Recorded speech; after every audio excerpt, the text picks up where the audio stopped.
Thank you very much. Despite my best intentions, we've heard so many interesting things from the panel that we're a little bit squeezed for time. We have about 15 minutes for questions, and I think we should go right to the audience since we've had a pretty good set of presentations.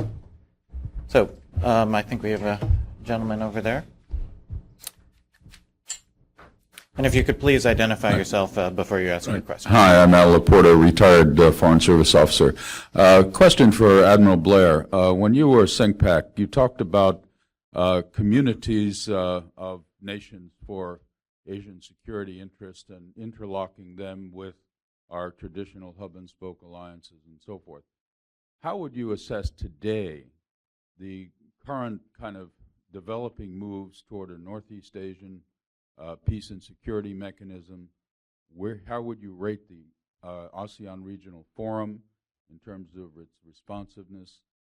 And where would you kind of place the few security related issues that we've tucked into APEC in kind of the current spectrum?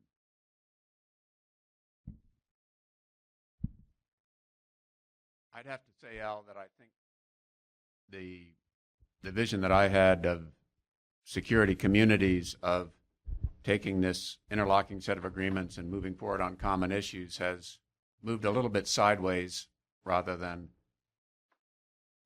moving forward. And I guess the sign of that is that there seem to be enough organizations and relationships to handle crises, whether they be an earthquake or a tsunami or a security crisis. There don't seem to be movements towards thinking about issues ahead of time and trying to take action in a shaping or preventing or enabling manner if it's an opportunity there. So I think that the various security mechanisms that you mentioned, the extended six-party talks, the Southeast Asians that Hung Shi mentioned, and APEC have sort of been subdivided and reactive and not congealing to move out ahead as I had hoped they would. And I think it's basically a leadership and commitment question, and we don't quite have it yet. We have a question in the back. Matthew Goodman, Stonebridge International. I commend Ambassador Chan for moving quickly from the whys to the hows of U.S. engagement. I think that's the right approach for this audience.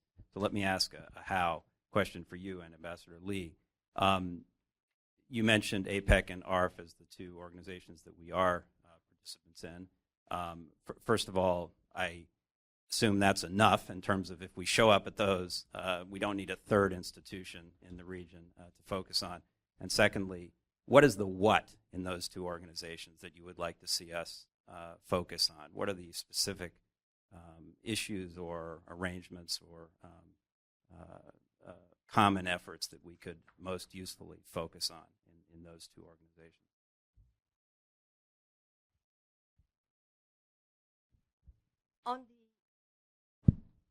On the APEC,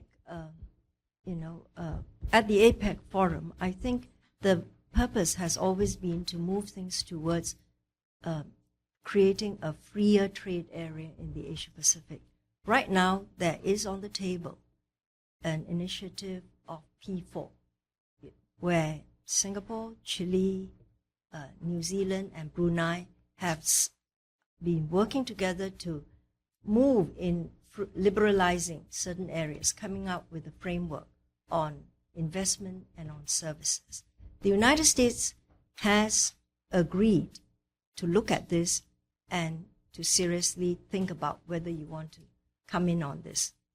Susan Schwab, the USTR, has said that the United States would want to join in this. I think this is one good way the United States could move to try to help produce a building block towards greater free trade region. And it is in focusing on the trade, pushing things along. It's not going to be easy because APEC includes economies from Latin America, economies in Asia, Northeast Asia, as well as economies in Southeast Asia. And my goodness, it also includes Russia. So it's not going to be easy. But we could try to push trade. Now, the United States at the moment is pushing also security concerns. We could look at, for instance, security through total supply chain lines. There is a concern about goods coming into the United States, whether you have security after 9/11. You can use APEC to try to work out something at this level too. So there are questions that we could work at. These are specific areas. I think some of your members here want to see energy worked out and energy agreements, the energy grid worked out in APEC. And given this crunch at the moment, this could be something we could all work